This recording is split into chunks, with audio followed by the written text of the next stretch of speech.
Hello aspirants, આજનો topic છે self help groups. Self help groups કઈ જગ્યાએ ઇમ્પોર્ટન્ટ છે? તો આપણે યુપીએસસીમાં આપણે ફર્સ્ટ જીએસ મેઇન્સનું પેપર છે, એની અંદર જે વિમેન એમ્પાવરમેન્ટનો ટોપિક આપેલો છે એની અંદર આ પૂછાઈ શકે છે. ત્યારબાદ પબ્લિક એડમિનિસ્ટ્રેશનમાં જીપીએસસીની એક્ઝામ છે, એની અંદર જે સેલ્ફ હેલ્પ ગ્રુપ્સ મેન્ટેન લખેલું છે સ્પેસિફિકલી, તો ત્યાં આ તમને યુઝફુલ થઈ શકે. અને આજે આપણે જે વિડીયો જોવાના છીએ તે કમ્પ્લીટ એનાલિસિસ છે, અને જે આખું જે બધા સોર્સિસ છે એમના એ સેકન્ડ એઆરસી ના રિપોર્ટમાંથી બધું લેવામાં આવેલું છે. એટલે આ કમ્પ્લીટ વિડીયો તમે જોશો તો તમને આખું બધું કન્સેપ્ટ તમારો ક્લિયર થઈ જશે. તો ચાલો આગળ જોઈએ. સેલ્ફ હેલ્પ ગ્રુપ્સ સૌથી પહેલા તો વાત કરીએ તો શું કામ આપણે સેલ્ફ હેલ્પ ગ્રુપ્સની વાત કરે છે? તો કે એમ્પાવરિંગ, કે વિમેન્સને એમ્પાવર કરવા માટે. જનરલ સ્ટડીઝ પેપર 1 માં યુપીએસસીમાં આપણે જોયું, અને જીપીએસસી મેઇન્સની એક્ઝામમાં પણ આ તમને ઉપયોગી બનશે. કમ્પ્લીટ વિડીયો એનાલિસિસ છે આ ટોપિકમાં આપણે શું શું જોશું આની અંદર? તો શું કામ સેલ્ફ હેલ્પ ગ્રુપ્સ સૌથી પહેલા તો શું કામ બનાવવા જોઈએ, પછી સેલ્ફ હેલ્પ ગ્રુપ્સ છે શું, પછી એનું ઇવોલ્યુશન કઈ રીતે થયું છે, પછી એના હાલના અંદર એક્ઝામ્પલ્સ કયા કયા છે, કે કયા સ્ટેટ ઇનિશિયેટિવ લીધા છે કે આપણે પણ ધ્યાનમાં રાખવા જોઈએ, પછી પ્રોબ્લેમ્સ કયા કયા ફેસ કરે છે સેલ્ફ હેલ્પ ગ્રુપ્સ, અને એના હાલમાં સોલ્યુશન શું આપી શકાય.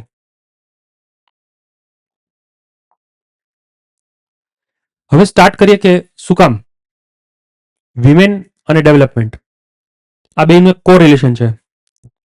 ડેવલપમેન્ટ ત્યારે થઈ શકે કે જ્યારે જેન્ડર્સ મેલ અને ફિમેલ જ્યારે ઇક્વલ પાર્ટિસિપેટ કરે, અને જ્યારે એવું ન થાય તો કોઈ પણ દેશનો વિકાસ અટકી જાય, એવું બી આર આંબેડકરે પણ કીધેલું છે. હવે સ્ટાર્ટિંગથી આપણે વાત જોઈએ ઇન્ડિપેન્ડન્સથી. ઇન્ડિયાની અંદર સિન્સ ઇન્ડિપેન્ડન્સ આપણું મેઇન ફોકસ શું હતું? ડેવલપમેન્ટ અને વેલફેર જે બધી સ્કીમ્સ હતી એનું મેઇન ફોકસ હતું કે સેન્ટ્રલાઇઝ પ્રોસેસ અને મેલ સેક્શન ઉપર. જ્યારે 50% ઓફ ધ પોપ્યુલેશન હતી વિમેન્સ, આપણી જે પોપ્યુલેશન છે એ હકીકતમાં પાર્ટિસિપેટ એમને કરતા નથી, બરાબર, because of the એટીટ્યુડ્સ of the society. એટલે કમ્પ્લીટલી એમને મોસ્ટ ઓફ જે બધા હતા એ નેગ્લેક્ટ થઈ ગયા વિમેન્સ. હવે ત્યારબાદ આપણે આગળ જોઈએ તો સોસાયટી. હવે સોસાયટી શું કરે છે? શું એ એન્કરેજ કરે છે વિમેન્સને? તો કે ના, તો એન્કરેજ કરતા નથી two participate in the development process. એમની ઉપર શું લગાડવામાં આવે? રેસ્ટ્રિક્શન્સ લગાડવામાં આવે છે એના મોમેન્ટ્સ ઉપર. એટલે ઇમ્પોસિબલ છે એને એમ્પાવર કરવું. હવે ત્યારે તેમના એજ્યુકેશન, એમનું હેલ્થ અને economic empowerment in the form of jobs, એ શું થાય છે? ડેલિબરેટલી નેગ્લેક્ટ કરવામાં આવે છે. કોના દ્વારા? તો એક સોસાયટી છે અને સામે એક સ્ટેટ છે, ગવર્મેન્ટ. બંને એ શું કરી દીધું? નેગ્લેક્ટ થઈ ગયું. આપણે આગળ જોશું કે કઈ રીતે સેલ્ફ હેલ્પ ગ્રુપ્સનું ઇવોલ્યુશન થયું છે, શું કામ સેલ્ફ હેલ્પ ગ્રુપ્સ આપણે જોઈએ, આપણે અહીં જોઈએ છીએ કે શું કામ સેલ્ફ હેલ્પ ગ્રુપ્સ જોઈએ છે. હવે જ્યારે અર્લી 1990 ની અંદર આપણે જોઈએ તો ડેવલપમેન્ટ મોડેલ આપણે જે વિચારેલું હતું એ એકદમ ફેલિયર થયું. જેમાં આપણો ઇકોનોમિક ગ્રોથ હતો એ સાવ આપણને ઓછો મળ્યો. શું કામ? કારણ કે આપણે વિમેન્સને એક્સક્લુડેડ કરી દીધા હતા એટલા માટે, જેને આપણે શું કહેવાય? હિન્દુ ગ્રોથ રેટ પણ કહી છે.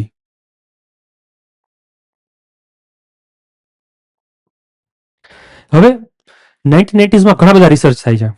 રિસર્ચની અંદર યુનાઇટેડ નેશન્સ છે એ એક રિસર્ચ કરે છે એમ્પાવરમેન્ટ. કોના ઉપર? એમ્પાવરમેન્ટ ઓફ વિમેન ની ઉપર. તો એને શું કહે છે કે વિમેનનું એમ્પાવરમેન્ટ થાય તો ઓવરઓલ જે આખી સોસાયટીનું ડેવલપમેન્ટ થઈ જાય, બરાબર. હવે ફોર એક્ઝામ્પલ, વિમેન છે એ શું છે? બ્રેડ વિનર છે.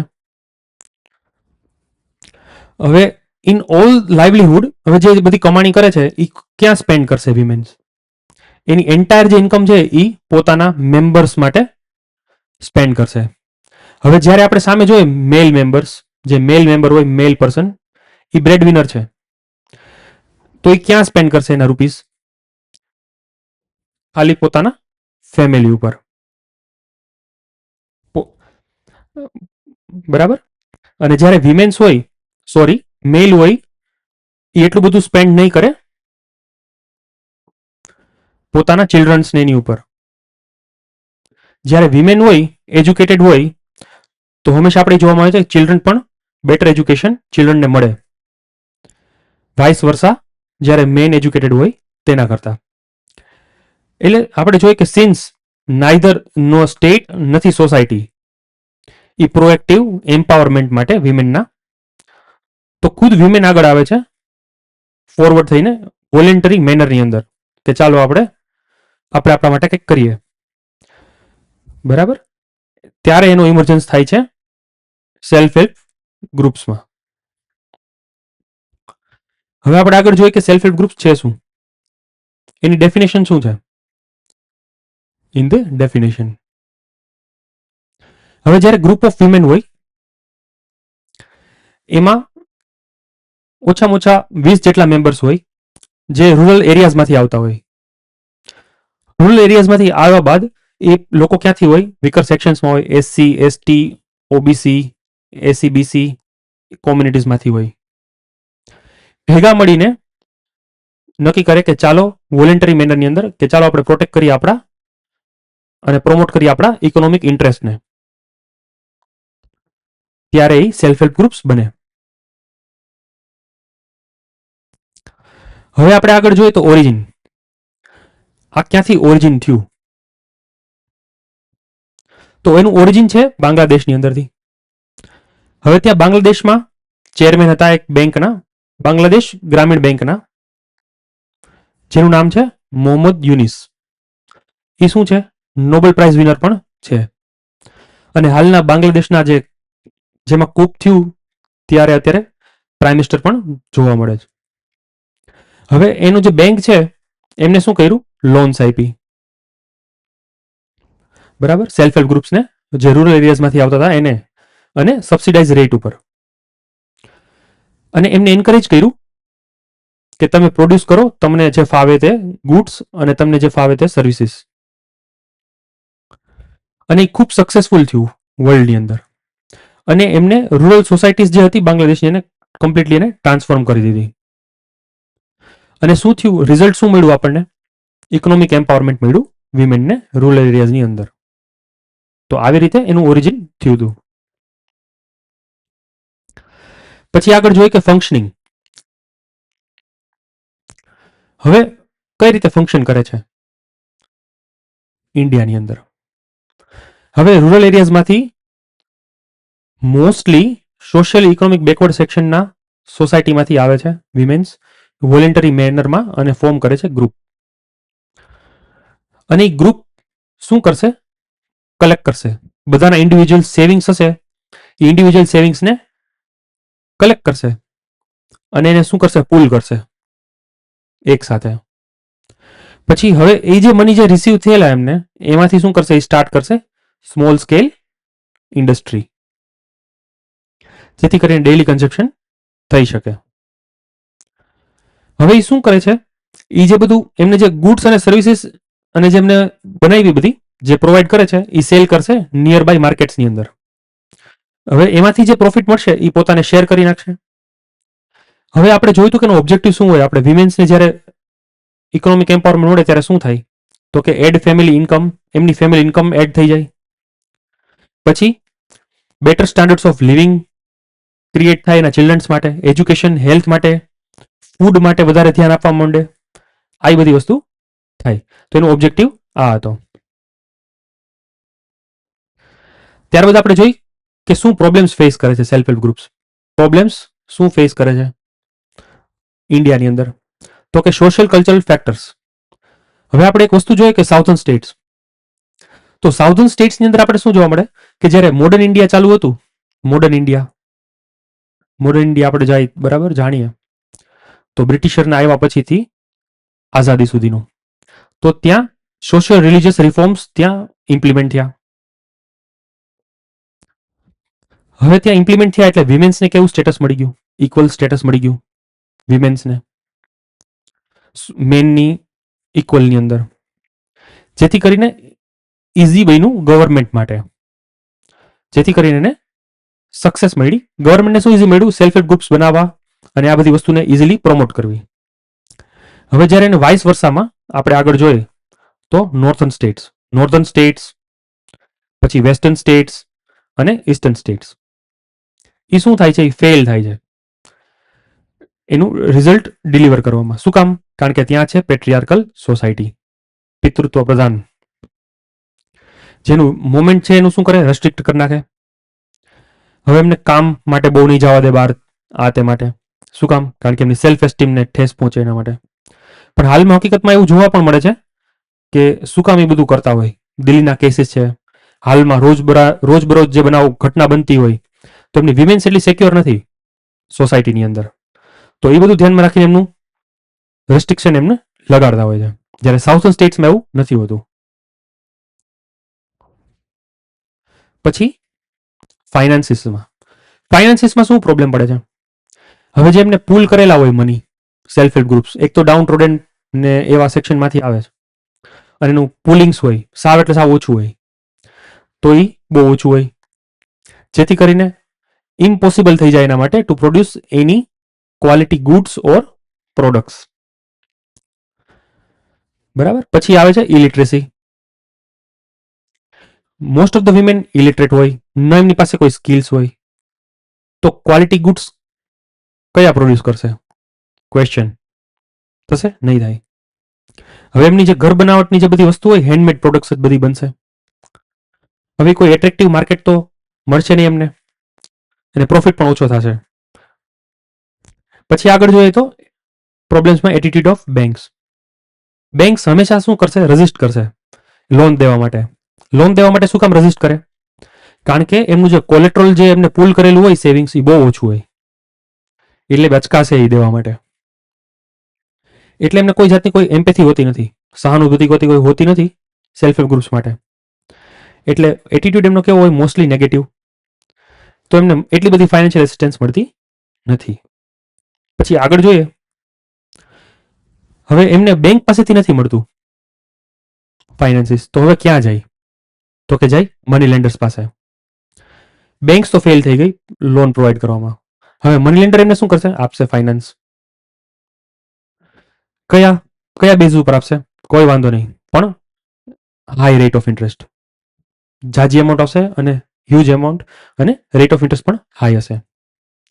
પછી આગળ જોઈએ તો એક્સપ્લોટેશન. હવે સેલ્ફ હેલ્પ ગ્રુપ્સ છે, એને કોઈ એટ્રેક્ટિવ માર્કેટ તો મળતી નથી. હવે એટ્રેક્ટિવ માર્કેટ મળતી નથી તો શું થશે? તો નિયર બાયમાં સેલ કરવા જાય એની કરતાં મની લેન્ડર્સ એની પાસે આવશે. મની લેન્ડર કહેશે આ બધી પ્રોડક્ટ્સ અમે લઈ લઈએ. પ્રોડક્ટ લઈ લીધા પછી એમનું ઓછા ભાવમાં લઈ લેશે, અને એનું એક્સપ્લોટેશન એવી રીતે થશે, અને હાઈ રેટ ઓફ ઇન્ટરેસ્ટ પણ એ લે છે, અને એ ખુદ પોતે શું કરે? સોલ્વ કરી નાખે વેચીને, અને હ્યુજ પ્રોફિટ બનાવે. પછી આગળ જોઈએ તો attitudes of government. Attitudes of ગવર્મેન્ટમાં શું છે કે સોશિયલી એજ્યુકેશનલી બેકવર્ડ ક્લાસીસ જે બધી છે, બરાબર, એ આપણે જોઈએ છીએ બધા કાસ્ટ ને બધા ઘણા બધા મોમેન્ટ્સ આપણે થયા છે, તો એ પાવરફુલ પ્રેશર ગ્રુપ છે. પાવરફુલ પ્રેશર ગ્રુપ શું કરે?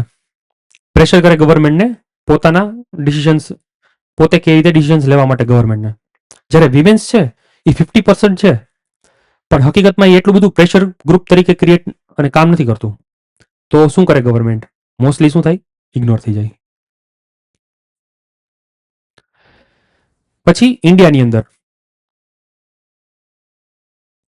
વિમેન છે ને પોલિટિકલી પાવરફુલ પ્રેશર ગ્રુપ નથી, એટલે પોલિટિકલ પાર્ટીઝ એને શું કરે? લિપ સર્વિસ ખાલી કહી દે, હા થઈ જશે, આ રીતે કરી દેશું, એ રીતે લિપ સર્વિસ પે કરી દે. હવે ત્યારબાદ અર્બન એરિયાઝ. હવે સેલ્ફ હેલ્પ ગ્રુપ્સ રેસ્ટ્રિક્ટેડ ક્યાં છે? તો કે ખાલી રૂરલ એરિયાઝ માટે જ છે.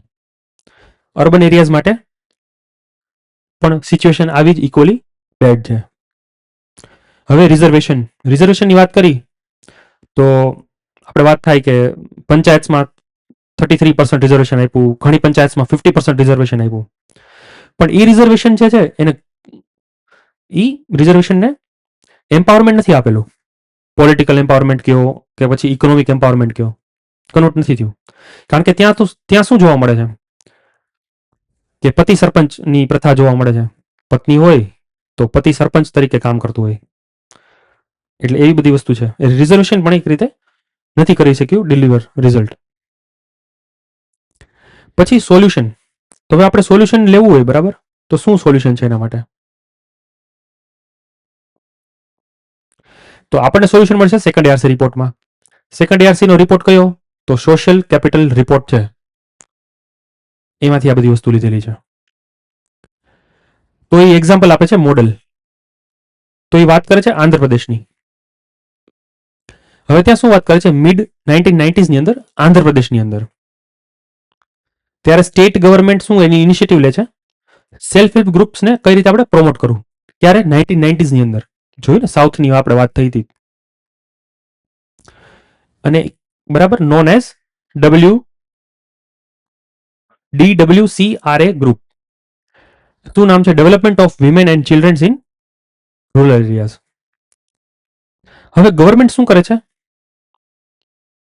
ત્યાં મીડિયાનો યુઝ કરે છે અવેરનેસ ક્રિએટ કરવા માટે. પછી ઓફિશિયલ્સને બધાને સેન્સિટિવિટી ટ્રેનિંગ આપે છે, તેનો એટીટ્યુડ એનો ચેન્જ થઈ જાય સેલ્ફ હેલ્પ ગ્રુપ્સ માટે. પછી ગવર્મેન્ટ સામે એક નવી સ્કીમ લાવે છે, એને કહેવાય પાવલાવાળી સ્કીમ. પાવલાવાળી સ્કીમમાં શું હોય કે આટલા રેટ ઓફ ઇન્ટરેસ્ટમાં 0.25% જ ખાલી ઇન્ટરેસ્ટ રેટ પ્રોવાઈડ કરો, લોન્સ જે બને એમને પ્રોવાઈડ કરો. અને સાથે લોન તો આપે. માની લો કે એ લોન લઈ લીધી પછી ગવર્મેન્ટ શું કરશે? તો ગવર્મેન્ટ એમને મેચિંગ ગ્રાન્ટ્સ આપશે. માની લો કે 2 lakhsની એમને લોન લીધી, મળી, તો સામે ગવર્મેન્ટ શું આપે? પ્લસ શું કરી દેશે? 2 lakhs. સ્ટેટ ગવર્મેન્ટ એન્શ્યોર કરે છે ત્યાં કે મિડલમેન રહે જ નહીં, મની લેન્ડર્સ કે કોઈ વચમાં રહે જ નહીં. પછી એને ખબર પડી ગઈ, ટ્રેનિંગ આપે છે, સ્કિલ્સની અંદર પ્રોવાઈડ કરે છે. પછી સ્ટેટ ગવર્મેન્ટ શું કરે છે? માર્કેટ ક્રિએટ કરે છે. ક્યાં? તો કે ભાઈ સ્ટેટ્સમાં, નેશનલ લેવલ ઉપર અને ઇન્ટરનેશનલ લેવલ ઉપર. અને કઈ રીતે માર્કેટ ક્રિએટ કરશે? ઈ ગવર્નન્સનો ગવર્મેન્ટ યુઝ કરે છે, જેથી કરીને સેલ્ફ હેલ્પ ગ્રુપ્સને બેનિફિટ મળે. જેમાં business to business, business to customers એમને સોલ્યુશન મળે to create global markets for their products. પછી 10th પોઈન્ટ, સ્ટેટ ગવર્મેન્ટ છે એ પણ એ મેજર્સ લે છે. શું એન્શ્યોર કરવા માટે? કે ઇકોનોમિક ફ્રીડમ છે એ હકીકતે પોલિટિકલ એમ્પાવરમેન્ટમાં ટ્રાન્સફર થઈ જાય.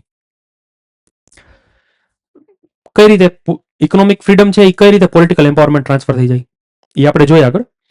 કે ગવર્મેન્ટ એન્કરેજ કરશે સેલ્ફ હેલ્પ ગ્રુપ્સને કે તમે કન્ટેસ્ટ કરો ઇલેક્શન્સ લોકલ બોડીઝમાં. હવે જ્યારે લોકલ બોડીઝમાં સમરસ તરીકે અનએમએસલી ચૂંટાઈ જાય તો શું કરશે ગવર્મેન્ટ? એને ઝાઝી બધી ગ્રાન્ટ્સ આપશે. એટલે શું થાય કે જે સેલ્ફ હેલ્પ ગ્રુપ્સ જે ચૂંટાઈ ગયેલું એને ઇકોનોમિક એમ્પાવરમેન્ટ મળે અને સાથે શું મળે? Political empowerment. એટલે એકારે બે વસ્તુ થઈ જાય. પછી એમને શું કર્યું? જેન્ડર બજેટિંગ ઇન્વોલ્વ કર્યું કે જેન્ડર બજેટિંગમાં કે કેટલી ડેવલપમેન્ટ એન્ડ વેલફેર સ્કીમ્સ છે રૂરલ એરિયાઝના વિમેન્સ માટે, એના માટેનું. પછી બેંક્સે આસ્ક કરેલું સેન્સિટિવિટી ટ્રેનિંગ આપવા માટેનું એના ઓફિશિયલ્સ માટેના, અને થોડા સહાનુભૂતિ રાખે towards the problem of self help groups. પછી આગળ જોઈએ તો નાબાર્ડને પણ ડાયરેક્ટ કર્યું આરઆરબી બેંક્સને, રિજનલ રૂરલ બેંક્સને કે અને કોઓપરેટિવ બેંક્સને કે તમે છૂટે હાથે ફાઇનાન્શિયલ અસિસ્ટન્સ આપો સેલ્ફ હેલ્પ ગ્રુપ્સને. પછી રિસેન્ટ ટાઈમ્સની અંદર સેલ્ફ હેલ્પ ગ્રુપ મુવમેન્ટ છે એ other backward section of the societies rural એરિયાઝમાં ઇન્ક્લુડ કરવામાં પહોંચ્યું છે.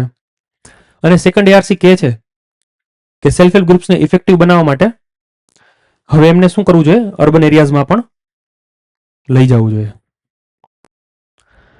તો આપણે આખો ટોપિક કમ્પ્લીટ કરી દીધો. આખી આ વાત હતી.